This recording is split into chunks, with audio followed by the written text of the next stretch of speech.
Nukleyar na taglamig, disyertong parang Mad Max, o lugar ng mutated zombie. Iyan ang ipinapakita sa pelikula.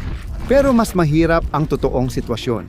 Ito ang lahat ng maling ipinapakita ng Hollywood tungkol sa nuclear apocalypse. Simulan natin sa malaking sandali, ang pagsabog. Nakita mo na ito sa bawat pelikula na nagpapakita ng pagsabog ng nuclear. Una ay ang thermal blast, isang fireball na 100 milyong degrees Celsius na may matinding liwanag na pwedeng makasira sa mata kung walang proteksyon. Kasunod nito, may malakas na shockwave at hangin habang ang surface burst ay lumilikha ng malaking hukay. At hindi pa yun ang pinakamasama, pero alam namin kung ano talaga ang iniisip mo. Gumastos ka para sa vintage na refrigerator na may lead lining bilang bahagi ng iyong doomsday prepper strategy, hindi pinansin ang issue ng nakalalasong lead malapit sa pagkain mo. Pwede ka bang magtago doon at makaligtas sa pagsabog? Parang Indiana Jones sa kaharian ng kristal na bungo. Di mo pa napanood? Huwag mag-alala, madaling makalimutan. Hindi ka maliligtas ng refrigerator sa nuclear blast. Kaya dito nasira ang lohika ng pelikula. Para sa simula, kailangan talagang ilang talampakan ang kapal ng tingga na bumabalot sa iyo para magkaroon ng sapat na proteksyon laban sa radyasyon. At kahit ganoon pa man, malamang na maluluto ka pa rin ng unang thermal blast. Pagkatapos, may shockwave na kasing bilis ng tunog na magpapalipad at magbabalik sa niluto mong katawan sa lupa. Sa bilis na 700 at 60 milya kada oras, magiging parang likidong paste ka na lang.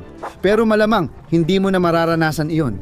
Malamang mawawala ang ref sa thermal blast. Pero ipagpalagay nating hindi ito nangyari para maipakita pa ang isa pang maling bagay sa mga pelikula tungkol sa nuclear explosion.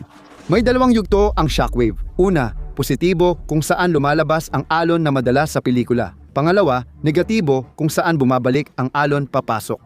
Hindi nila ipinapakita na ang pagsabog ay gumagawa ng low-pressure bubble na sumisipsip ng debris pabalik matapos ang unang shockwave.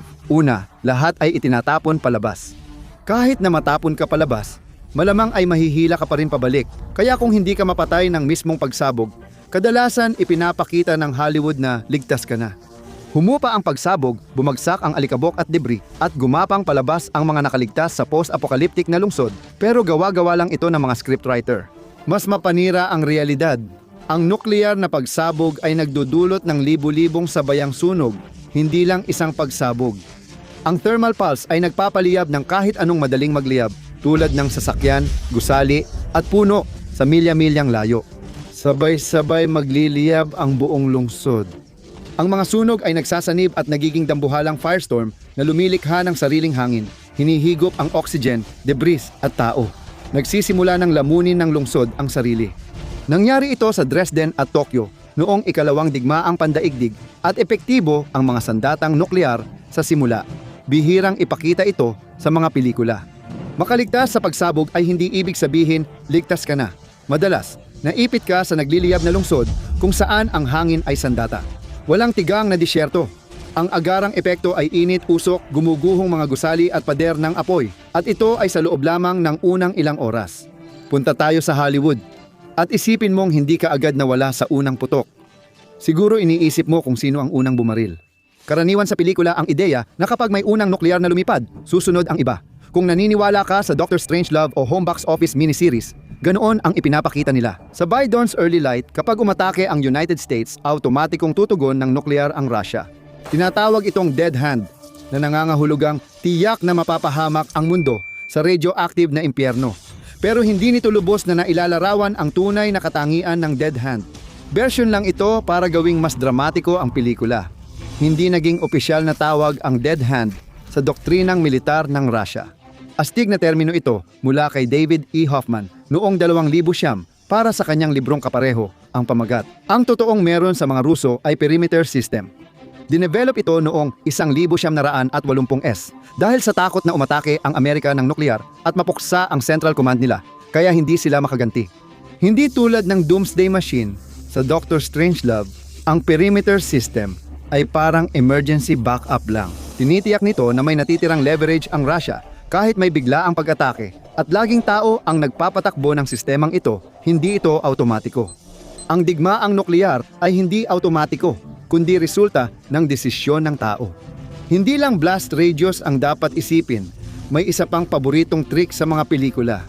Kung makita mo ang malaking puting ulap na parang kabute, baka mag-alala ka sa fallout. Sabi ng mga online komentador, dapat daw nangyari sa Gotham ang ganoon sa dulo ng The Dark Knight Rises. Pero dapat nating bigyan ng kredito si Christopher Nolan. Nang pasabugin ni Batman ang sandatang nuklear na ginamit para gawing bihag ang lungsod. Ang ulap na parang kabute ay nabuo mula sa singaw ng tubig, dulot ng matinding init at pagsabog. Kung di malas ang Gotham City sa hangin, ligtas sila at di dapat mag-alala sa fallout. Na nagdadala ng mahalagang tanong, ano nga ba talaga ang fallout? Sa madaling salita, ang radioactive fallout ay mga debris na nai-radiate ng pagsabog ng nuclear explosion na pagkatapos ay dinadala ng malayo ng lakas ng mismong pagsabog. Ibig sabihin, hindi natatapos ang panganib sa ground zero. Sa madaling salita, kung sapat na malakas ang bomba, maaari nitong ikalat ang radioactive na alikabok sa malalayong lugar mula sa pinagsabugan. Sapat para magdulot ng nakamamatay na antas ng radyasyon kahit sa ilang lungsod na malayo. Dahil sa pagpasabog ni Batman sa tubig at mababang saklaw ng bomba, hindi agad malalagas ang buhok ng mga taga-Gotham sa loob ng 1 o 2 linggo. Nasaan na ang alamat dito? Dahil may isa, kung isa sa alang-alang na ang bomba sa pelikula, ay may tinukoy na blast radius na 6 na milya.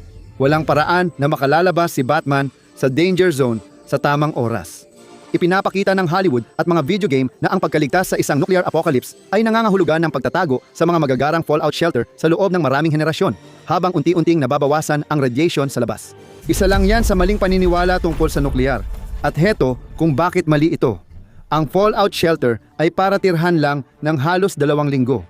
Kung bumagsak ang nuclear bomb sa lugar mo, kailangan mong nasa malalim na ilalim ng lupa para mabuhay. Hindi ginawa ang fallout shelter para protektahan ka sa mismong pagsabog ng nuclear weapon. Layunin lang nito na protektahan ka mula sa radioactive fallout habang nasa hangin pa ito. Kung makaligtas ka sa pagsabog at fallout, may pag-asa pa ba ang sangkatauhan?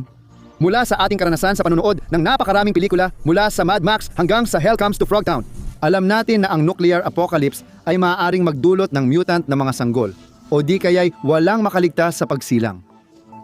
Ang mga mutant ba ang magmamana ng mundo o hindi na tayo makakapagparami? Isa lang itong alamat na napatunayang hindi totoo ng siyensya base sa 1,991 pag-aaral na ang mga anak ng mga nakaligtas sa atomic bomb, isang genetic na pag-aaral. Ipinakita ng resulta na walang makabuluhang pagtaas ng abnormalidad sa kromosoma sa mga anak ng na-expose. Paano naman ang mga hayop at ibang nilalang? Tulad ng sa mga pelikula ng higanting insekto noong 1900 at 50-60s at si Godzilla. Sinabi ng Hollywood na nuclear power ay nagdudulot ng mga halimaw, pero totoo ba ito? Sa isang madilim na paraan, buti na lang at meron tayong Chernobyl at Fukushima bilang mga totoong halimbawa sa totoong buhay. Sa totoong buhay, ang epekto ng matagalang radiation ay hindi nagdudulot ng sobrang laki o atomic na hininga. Mas malala pa ang epekto nito. Magkakaroon sila ng agresibo at cancerous na tumor. Karaniwan, ang mga hayop na nagkaroon ng malalang genetic mutation mula sa radiation ay mabilis at masakit mamatay. Pero may mga mas banayad na mutasyon ring nangyayari. Ayon kay Profesor Timoteo Masao, isang biological scientist na 25 taon nang nag-aaral ng ecosystem sa nuclear disaster areas, may mga mutasyong maliit lang ang epekto, kaya hindi namamatay ang organismo. Maaaring makakita ka ng mga individual na may sobrang daliri, kakaibang mga bukol o hindi pantay na bahagi ng katawan kung saan mas mahaba ang isang paa o pakpak kaysa sa isa. May ilang hayop din na nakakasanayan at nakakaangkop sa mas radioactive na kapaligiran. Mas maitim ng 44% ang balat ng mga palakang puno sa Chernobyl kaysa sa iba dahil nakakatulong ito sa pagproseso ng ionizing radiation. Pero paumanhin, kailangan naming sabihin na halos tiyak na hindi ka magkakaroon ng kahit anong kakaibang superpowers na parang Incredible Hulk dahil sa radiation. Pero hindi lang thermal blast at fallout ang dapat mong alalahanin. Ano ang totoo sa nuclear apocalypse sa pelikula? Totoo bang magdudulot ng electrical na aberya ang electromagnetic pulse mula sa nuke? Depende ang sagot dyan. Gagana lang ang electromagnetic pulse mula sa nuclear weapon kung sumabog ito sa mataas na atmosfera. Mahalaga ito sa kwento ng pelikula ni James Bond at naging basehan ng GoldenEye na video game. Magpapasabog ng nuclear weapon ang Russian satellite sa itaas ng atmosfera para sirain ang electronics sa importanteng lugar. Pero epektibo ba talaga ang ganitong nuklear na pag-atake? Mapapanatag ka kapag nalaman mong pinalabis lang ng Hollywood ang mga eksenang humihinto ang sasakyan at namamatay ang power grid. Ang power grid ay may maraming backup para sa mga ganitong sitwasyon at karaniwang brownout. Kaya malabong magkaroon ng malawakang pinsala sa mga transformer ng planta ng kuryente. Kahit mawalan ng kuryente ang grid, pwede itong maibalik sa ilang buwan basta may dedikadong pagtatrabaho. Hindi naman lahat mamamatay dahil sa thermal blast o fallout. Kung pag-uusapan ang mundo pagkatapos ng malaking nuclear blast, tama ba ang ipinapakita sa Fallout at Mad Max? Magpapalipas ba tayo ng panahon matapos ang nuclear apocalypse sa pagmamaneho ng hot rod sa disyerto at nagpapaputukan habang naka-bondage, discipline, dominance, submission, sadism, masochism na kasuotan? Isa na namang issue kung saan hindi sang-ayon ang mga eksperto sa Hollywood movie magic kumpara sa maduduming labanan sa disyerto sa post-apocalyptic na pelikula. Ayon sa mga siyentipiko, lalamig ang mundo kapag nagkaroon ng malawakang digmaang nuklear. Hanggang 150 milyong tonelada ng usok ang pwedeng itapon sa atmosfera, magpapalamig sa mundo at posibleng magdulot ng bagong yelo edad na may mapanganib na ultraviolet. Kaya magiging pinakamasama ito sa dalawang mundo at siguradong iniisip mo na ito kung fan ka ni Mad Max. Naganap ang nuclear na apokalipsis matapos ang Mad Max 2, dulot ng digmaang nuklear na nagdulot ng taglamig at kalaunan ay tag-init na nuklear. Ang pangkalahatang kasunduan ay ang bagong ito, mas malalang panahon ng yelo ay hindi isang panapanahong pangyayari. Malamang natatagal ito ng mga 30 taon ayon sa ilang pagtataya. Kung pag-uusapan ang makatotohanan, dapat matanda na si Mad Max sa mga huling pelikula o mas totoo, isa pa ring nagyelong bangkay. Ito ang magiging totoong resulta ng isang malawakang digmaang nuklear. Katulad ng mga ipinakita sa mas madidilim at hindi masyadong aksyon ng mga pelikula tungkol sa digmaang nuklear tulad ng The Day After at Threads. Walang madaling paraan sa katapusan ng mundo at hindi naman isinusulong ang paglikha ng itim na usok. Pero ang eksaktong epekto nito sa pandaigdigang panahon at kapaligiran ay napakabago, kaya walang nakakaalam kung gaano kalaki ang magbabago sa mundo. Ayon kay Dr. Edward Geist ng RAND Nuclear Policy, mahalagang tandaan na napakalaki ng kawalang katiyakan kung ano ang tunay na anyo ng isang digmaang nuklear. Ang totoong kaso lang ay ang pagbomba ng atomika sa Japan noong dulo ng ikalawang digmaang pandaigdig. May dahilan din tayong pagdudahan kung magiging pareho ang epekto ng mga sandatang nuklear ngayon. Ang mga bombang inihulog sa Hiroshima at Nagasaki noong 1940 at 40s ay may lakas na katumbas ng 20 milyong tonelada ng trinitrotoluene. Ang makabagong Tsar bomba, pinakamalaking nuklear na sandata, ay halos 50 milyong tonelada.